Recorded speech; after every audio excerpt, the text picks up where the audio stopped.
Great. Ocular oncology in Britain is changing profoundly.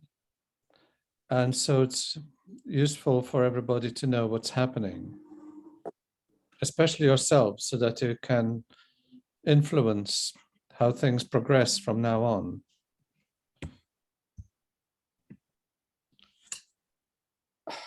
We all know that COVID has really severely upset NHS cancer care throughout the UK. Number of patients waiting for investigations, for visits to hospital, for treatment, and for different types of cancer have really increased dramatically. Waiting lists are very long at the moment. Lots of patients on waiting lists.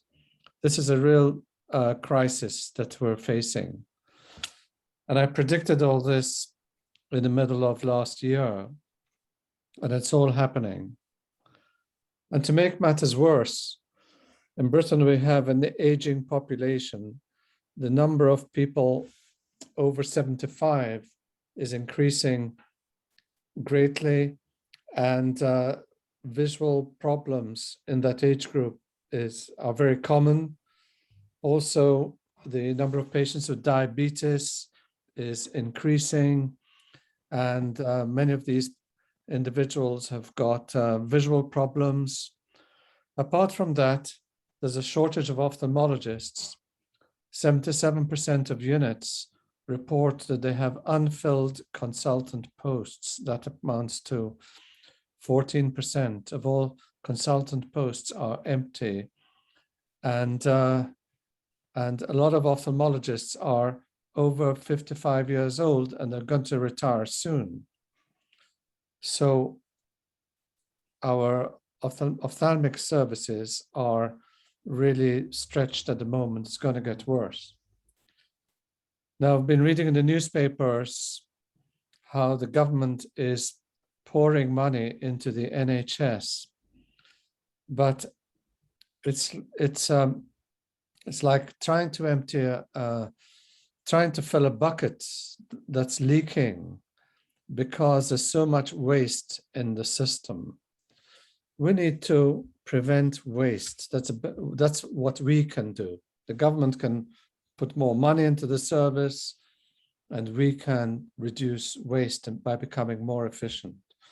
We need to prevent wasteful referrals by optometrists to ophthalmologists, by ophthalmologists to ocular oncologists, by ocular oncologists to medical oncologists. We also need to reduce wasteful visits and tests by ocular oncologists, ophthalmologists, and medical oncologists.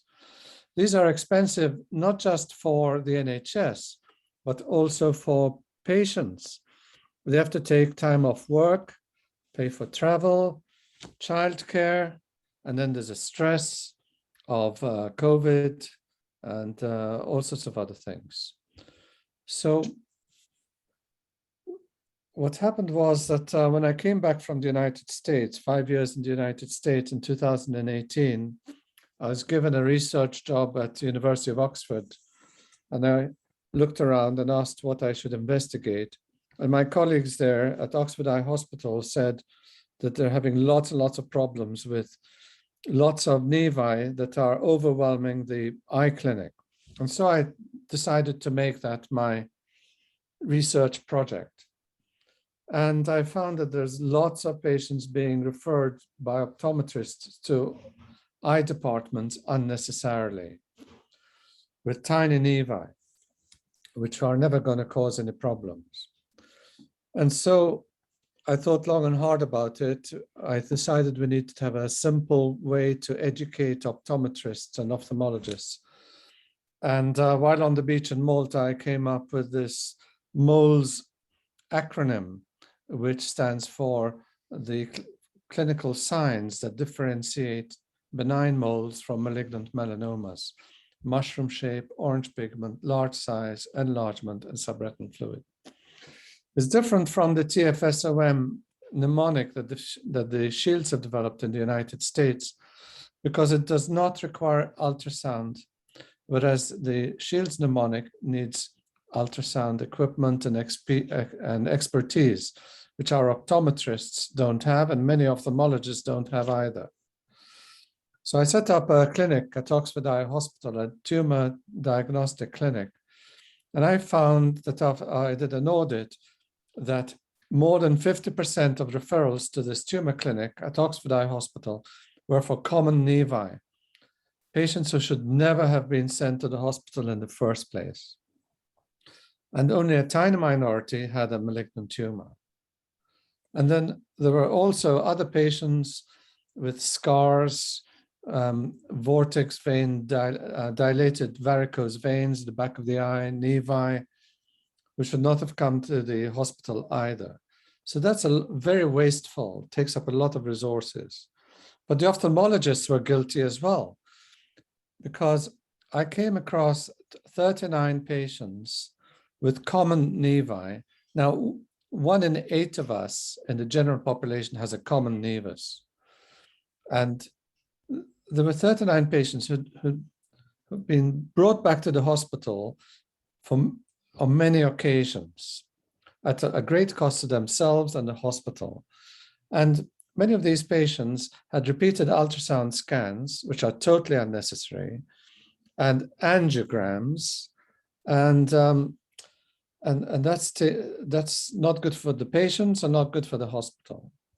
So I designed a referral form, which has the MOLES scoring system on it and has all the information that practitioners need in order to provide good care to the patient.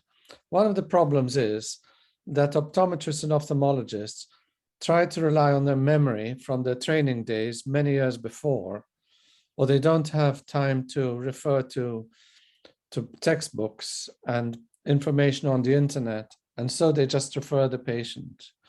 Whereas I felt that if we have all the information on these forms as we need it, then there'll be less waste. And but I found that optometrists were not filling in the form correctly. Here's a patient. According to the optometrist, this tumor has a diameter of 3 disc diameters. But then when we actually see the picture, the nevus is less than a disc diameter in size, or about a disc diameter in size. And so I and ophthalmologists around the country have started insisting on pictures of the lesion being submitted with the referral form. And if we don't get any pictures, we decline the referral. And that's totally in keeping with NHS guidelines for cancer in general. And what we do, we contact the optometrist and we say, please send us the pictures so that we can deal with your patient. And then if they don't have a camera, many optometrists don't even have a camera, then we arrange for them to come to our imaging hub at Oxford Eye Hospital. They get the pictures, patients go home again, and then we see the pictures over the next day or two. And that strategy kept us going. It was set up before COVID, and it kept us going without any waiting list throughout the COVID epidemic. And ophthalmologists are doing the same. They're sending, instead of taking responsibility for patients, they're sending them long distances to ocular oncology clinics around the country when they don't need to do so. And so we're insisting on pictures, insisting on forms, and preventing this, this problem. So previously, we used to accept all referrals and we used to see all patients in our clinic. Now, we triage patients, we vet the referrals, we look at the images, and then either we see them in the clinic, or we write a report based on the images, or we see the patient in a video clinic. And that's a great advance. And it's going to continue for years to come, forever, I think, even after COVID. So we've got guidelines on how ophthalmologists must refer the patients, what information they need to send, how they need to send images, and so on. And this is entirely in keeping with NHS guidelines for cancer in general. And here's a patient, an 84-year-old lady who lived far from Moorfields, just one quick glance at the picture that came with the referral, I could see that there wasn't a tumor at all. It's just a hemorrhage related to old age with some exudates and so on. I was able to write a letter and prevent the patient from having to spend a whole day traveling all the way to London and back home again. And here's a patient who attended a video consultation. She was able to send this beautiful picture because the picture from the ophthalmologist wasn't that good.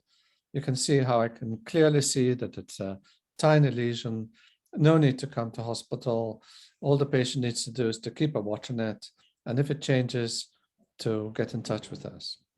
Or else, if the patient needs treatment, instead of coming to Moorfields 4 or 5 times for a clinic visit, then for pre-assessment, then for the operation, then for the checkup afterwards, and then another checkup, we just have a video consultation, pre-assessment by phone.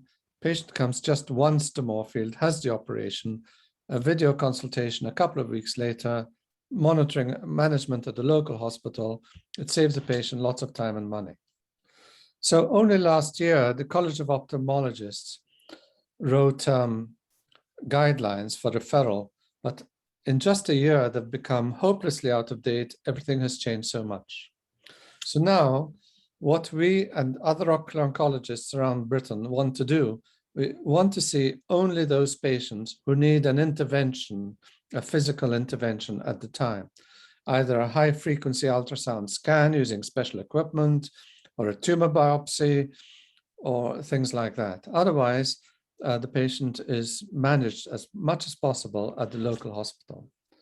And after treatment, at Moorfields, every patient was followed up perpetually. And then the numbers grew. And so we increased the size of our clinics, we increased the staff, and the numbers continued growing. And the clinics became more overcrowded, more rushed. No one was happy, patients not happy, doctors not happy. So when COVID came along, we were forced to discharge everyone for management at the local hospital, if it was safe to do so. Every case was dealt with on its own merits. Just like what I used to do in Liverpool. In Liverpool, I used to see the patient, operate the next day, send them home, see them after 6 months, and then discharge them. And that system worked very well. If any problems arose, then I saw the patient back straight away. So we're not just discharging patients and forgetting about them. We are reviewing the case, giving information to the local hospital, offering to review images if they're sent to us, if there are any concerns, seeing the patient in person at Moorfields if the needs arises, offering to send images, information, anything. And then the patient is also given our contact details. So if they're unhappy about anything, if they don't get an appointment at the local hospital, or if they're not happy, then they get in touch with us and then we deal with it. Either we see the patient again, or we get in touch with the hospital to organize an appointment or whatever. We're experiencing a bit of pushback from ophthalmologists. Here's a patient, and 10 years after plaque treatment, the tumor is totally dead. You can see it very easily on the color photograph, no need for any scans. And yet the local ophthalmologist is reluctant to take over this patient's care. Now, the patient only lives 3 miles from the local hospital, but 17 miles from Moorfields. It's so much more convenient for the patient to go to the local hospital. And if there's any concerns, we would review images, advise, or anything. Here's another patient with a benign mole. It's been watched since 2012, but no change. The local ophthalmologist is unhappy to look at that patient. All they need to do is to get some guidance from us, or to read a textbook or whatever, take a bit of trouble, and then they'll be able to monitor the patient very well. And yet they want the patient to travel, instead of traveling 11 miles, 12 miles to the local hospital, they want the patient to travel 90 miles to Moorfields again and again. It's totally unnecessary. And even some of the patients, understandably, are concerned about continuing at the local hospital. And we are speaking to them and taking each case as it comes.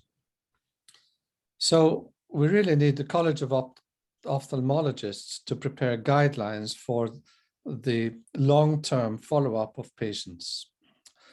In Liverpool, one way I dealt with this was to organize a nurse-led clinic. If patients did not want to go to their local hospital, and if they couldn't come to our tumor clinic, then they were seen at a nurse-led clinic. And that was very successful because the nurses were trained to show the patient the pictures so that the patients could see for themselves that their mole or their treated melanoma had not changed.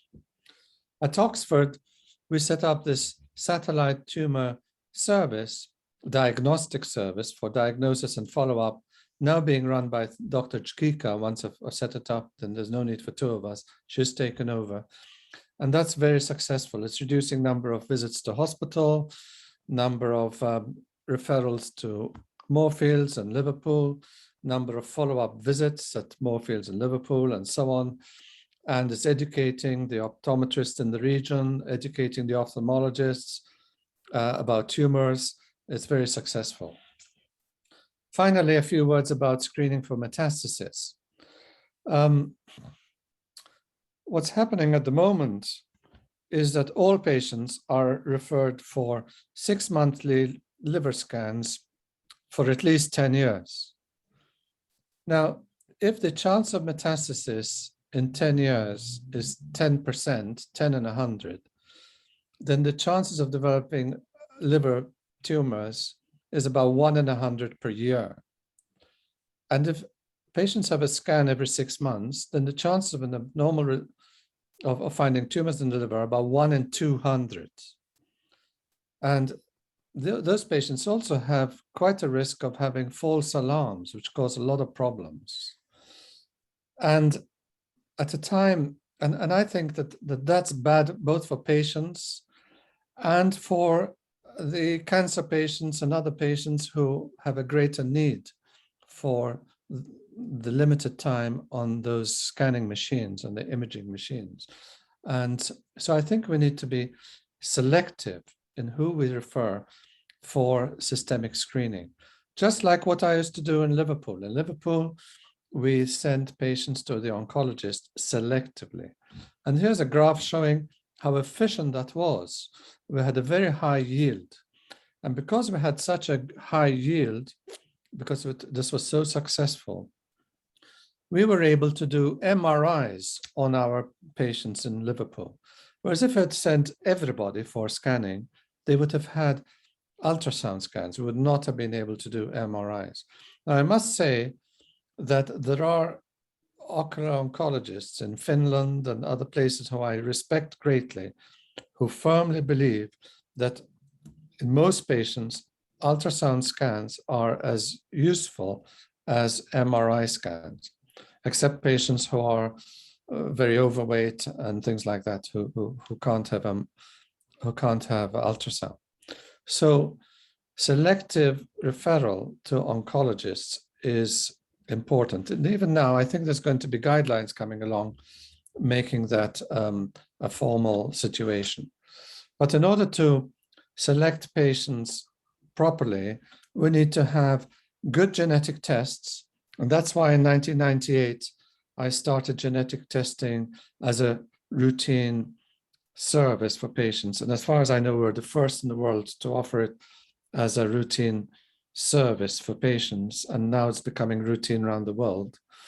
And we also developed a very good mathematical model, a mathematical tool to estimate prognosis, to estimate survival probability according to the anatomic features, histologic features, genetic features, age and sex of patient. And that's really valuable. So all these things need to happen for this to be done safely. But we also need education by way of lectures, articles in the optometric literature.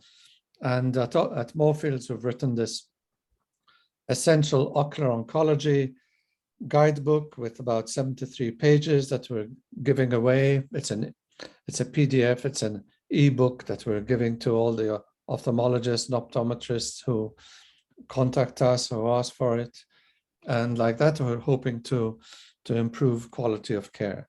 And I've just written an atlas of ocular oncology, which should be published very soon. And that will improve diagnosis in non-specialist centers. Now, all these things are very much in keeping with cues of the Royal College of Ophthalmologists to improve collaboration between specialist centers and general hospital eye units, between hospitals and optometrists, and so on. And so I'm really glad to have this opportunity to speak to you today, because you're a force for the good. You can really improve things. You've got a patient's voice. You can really make a big difference in this reformation that's happening in ocular oncology in the United Kingdom. So thank you very much for asking me, for listening to me. And I'd like to also to acknowledge my colleagues, past and present. Thank you very much.